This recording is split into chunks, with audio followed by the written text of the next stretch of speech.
DNA fingerprinting.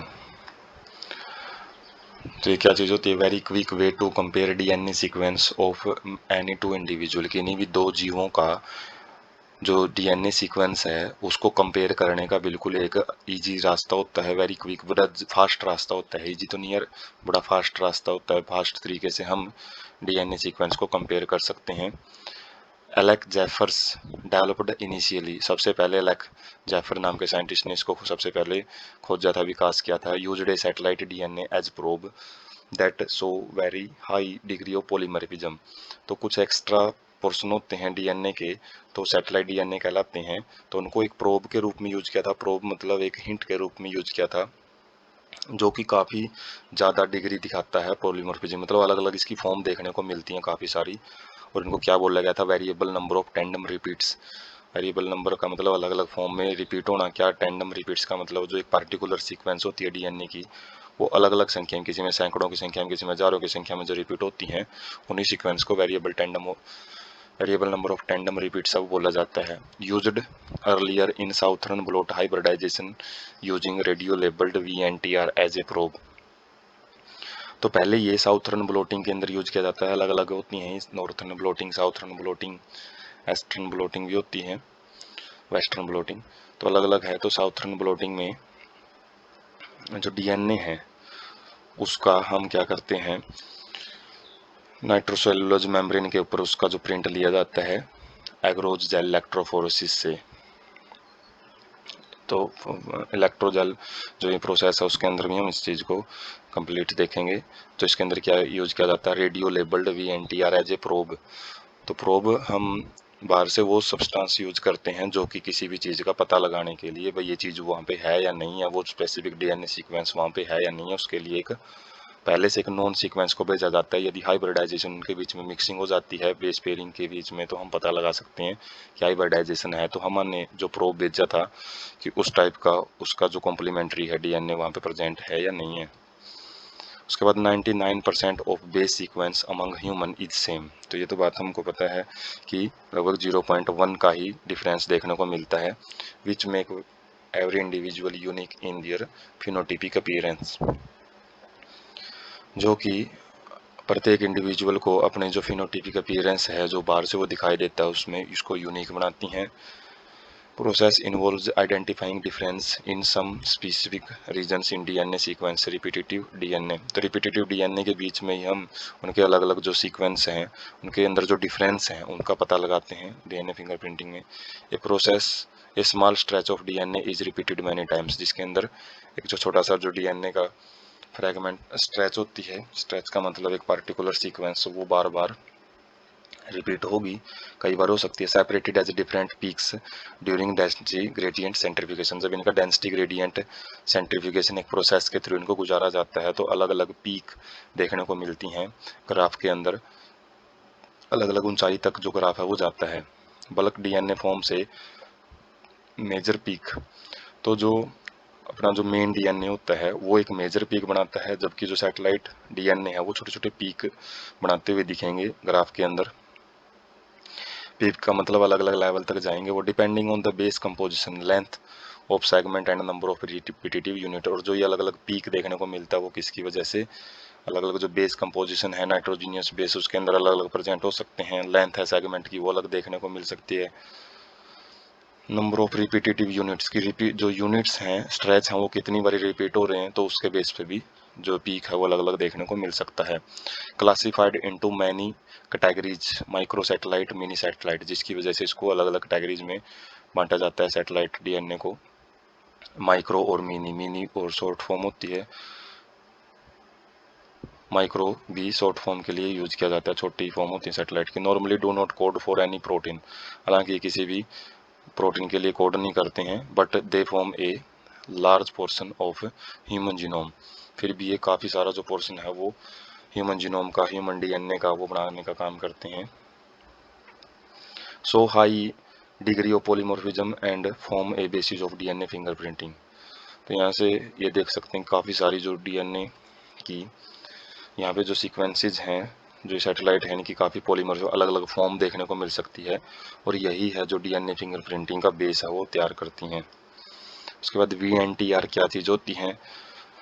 Belongs to class of satellite DNA. Satellite DNA की ही एक class होती है, उनका ही एक भाग होता है जिनको हम मिनी सैटेलाइट भी बोलते हैं। Small DNA sequence is arranged tandemly in many copy number.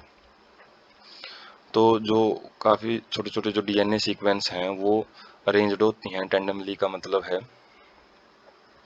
एक पार्टिकुलर वे में, और उनका जो कॉपी नंबर है, उनका जो रिपीटिशन है वो अलग अलग देखने को मिल सकता है।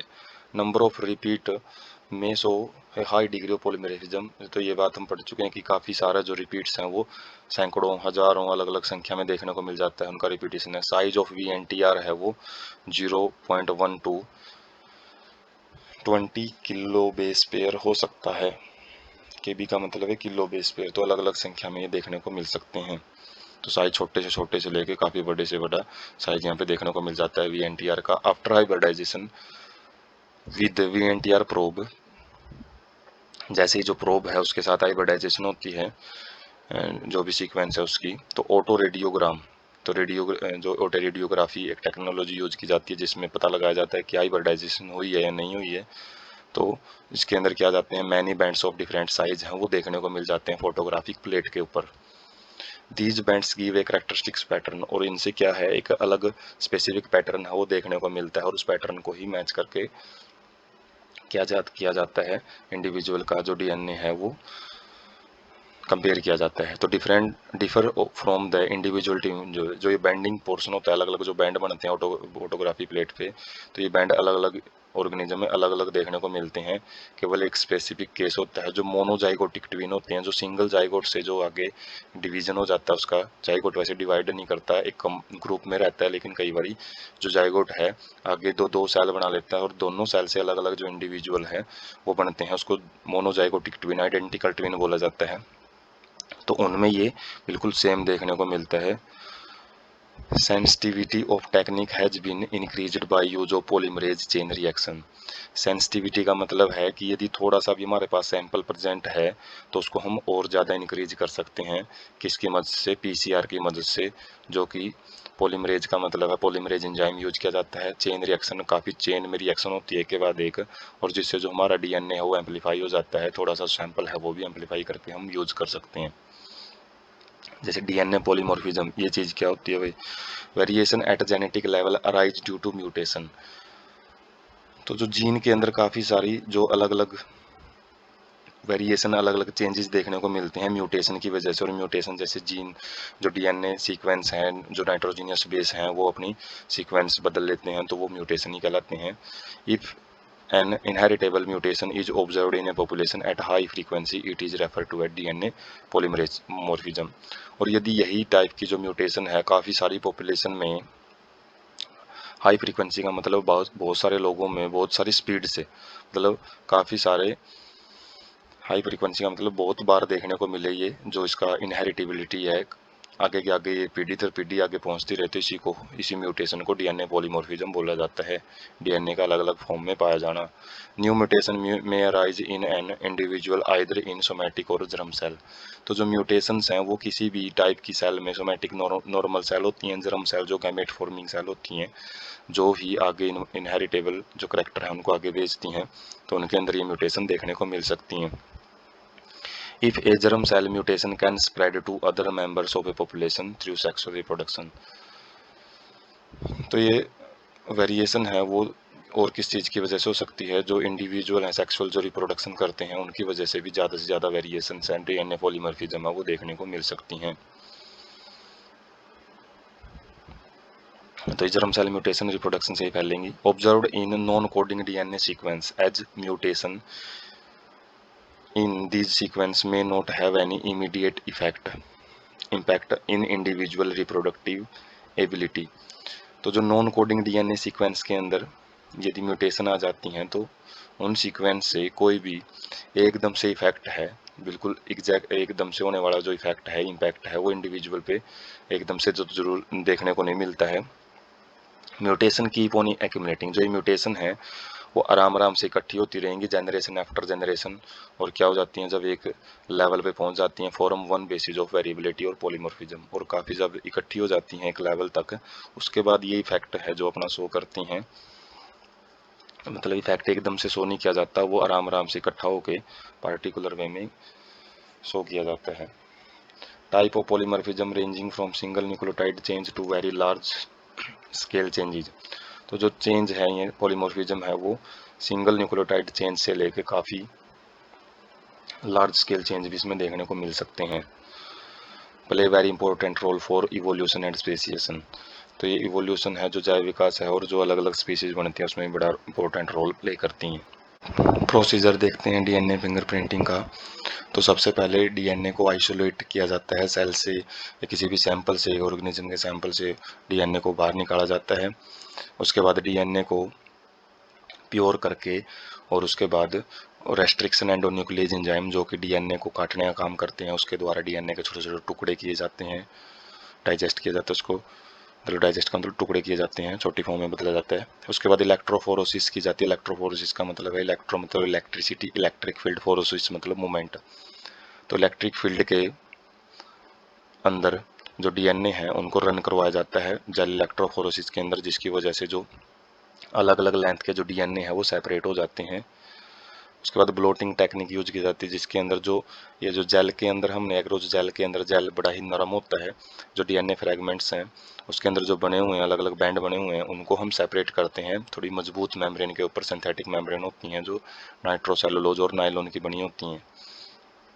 उसके बाद हाइब्रिडाइजेशन की जाती हैं इन बैंड्स का, जो पता लगाने के लिए कौन से टाइप का जो सीक्वेंस उनके अंदर प्रेजेंट हैं। तो बाहर से एक VNTR प्रोब यूज किया जाता है, जो कि उनके अंदर मिक्सिंग के लिए छोड़ दिया जाता है, पेयरिंग के लिए उनके अंदर छोड़ दिया जाता है।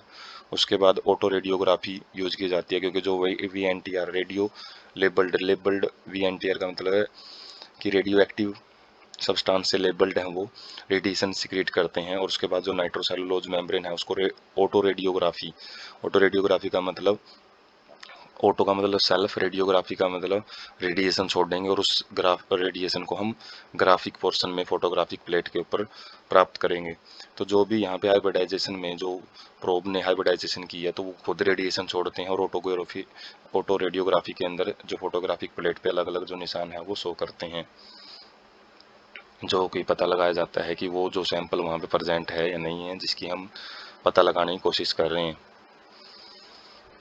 उसके बाद प्रोसेस को पिक से समझ सकते हैं, जैसे ब्लड सैंपल है कोई भी, उसे डीएनए को आइसोलेट किया जाता है, ब्लड सैंपल से डीएनए है, उसके बाद डीएनए के टुकड़े किए जाते हैं, डाइजेशन किया जाता है रेस्ट्रिक्शन एंडोन्यूक्लियेज के द्वारा।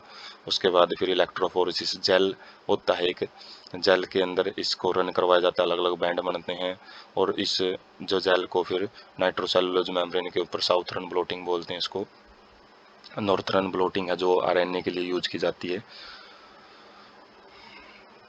और जो वेस्टर्न ब्लोटिंग वो प्रोटीन के लिए यूज की जाती है। अलग अलग ब्लोटिंग होती है, जो डीएनए के लिए साउथर्न ब्लोटिंग यूज करते हैं, जिसके अंदर जो फ्रेगमेंट्स हैं उनको एक नाइट्रोसेलुलोज मेम्ब्रेन के ऊपर लिया जाता है। उसके बाद हाइब्रिडाइजेशन करवाई जाती है रेडियो एक्टिव प्रोब के द्वारा, इसके ऊपर प्रोब है उनका जो सोल्यूशन है वो डाला जाता है। और उसके बाद excess radio active probe is washed, तो ज़्यादा जो रेडियो एक्टिव प्रोब है उसको इस पे से हटा दिया जाता है। अब यदि इसके ऊपर जो रेडियो एक्टिव प्रोब है वो चिपके रह जाते हैं, तो इसका मतलब वहाँ पे हाइब्रिडाइजेशन हो चुकी है। और उसके बाद developing the X ray film to detect the radio active probe, तो इसके ऊपर एक जो एक्सरे फिल्म है उसको रखा जाता है, और जो पोर्शन रेडिएशन छोड़ता है तो उसकी वजह से वो वाला पोर्शन वहाँ पे ब्लैक कलर का हो जाता है। DNA pattern is compared with the pattern of non subjects, जो भी अलग अलग जो हमको वहाँ पे, जैसे ज़्यादातर जो फोरेंसिक लैब में इसको यूज किया जाता है कल्प्रिट वगैरह का पता लगाने के लिए, या फिर हॉस्पिटल में भी यूज किया जाता है पेरेंट्स का पता लगाने के लिए, रियल पेरेंट्स का। कई बार जो चिल्ड्रन हैं, जो यंग बेबी हैं, वो एक्सचेंज हो जाते हैं, तो उस केस में इनको यूज किया जाता है। फिर डीएनए पैटर्न को मैच करके देखा जाता है, जिसका डीएनए बिल्कुल मैच करता है तो उसका जो सैंपल है उसके साथ डीएनए फिंगरप्रिंटिंग की मदद से हम वो जो प्रॉब्लम सॉल्विंग में यूज करते हैं। उसके बाद southern blotting to visualise DNA, DNA को साउथर्न ब्लोटिंग के द्वारा कैसे लिया जाता है, जैसे रेस्ट्रिक्शन डाइजेस्टेड जीनोमिक डीएनए जो जेल इलेक्ट्रोफोरेसिस है सबसे पहले वो की जाती है, सैंपल लोड किया जाता है, जो वेल्स होते हैं इनको वेल बोला जाता है, जहाँ पे जेल इलेक्ट्रोफोरेसिस के अंदर सबसे पहले जिन भी को भी हमने जिस सैंपल की इलेक्ट्रोफोरेसिस करनी है उनको रखा जाता है इसमें। उसके बाद इलेक्ट्रोफोरेसिस की जाती है, तो इस तरीके से पैटर्न से देखने को मिलते हैं। उसके बाद इसको साउथर्न ब्लोटिंग की जाती है, थोड़ा सा प्रेस करके रखा जाता है ताकि जो बैंड हैं वो सारे के बैंड किस पे आ जाएं, अपने जो पेपर हैं पेपर टॉवल उसके ऊपर आ जाते हैं, नायलॉन शीट के ऊपर, नायलॉन जो मेम्ब्रेन है उसके ऊपर। उसके बाद रेडियो एक्टिव प्रोब को इसके ऊपर छोड़ा जाता है, जिस तरीके से यहाँ पे एक जो कोल्ड जो स्प्रिंग से टाइप में देखने को मिल रहे हैं तो उनको ऊपर छोड़ा जाता है। उसके बाद एक्स्ट्रा को वाश कर दिया जाता है, और जहाँ जहाँ पे ये चिपके रह जाते हैं इसका मतलब वो हाइब्रिडाइजेशन को शो कर रहा है। उसके बाद इसको एक्सरे फिल्म के ऊपर रखा जाता है, और डेवलप्ड एक्सरे फिल्म के ऊपर अलग अलग जो निशान है वो एक रियल प्रिंटेड फॉर्म देखने को मिलता है। प्रिंटेड फॉर्म में हम उसको यूज कर सकते हैं। Determining size restriction fragments that hybridise to the probe, तो ये वो साइज आ जाते हैं determining the size of restriction fragment, तो इसको कहाँ भी यूज किया जाता है, फ्रेगमेंट्स का जो साइज है रेस्ट्रिक्शन फ्रेगमेंट का साइज उनको पता लगाने के लिए यूज किया जाता है।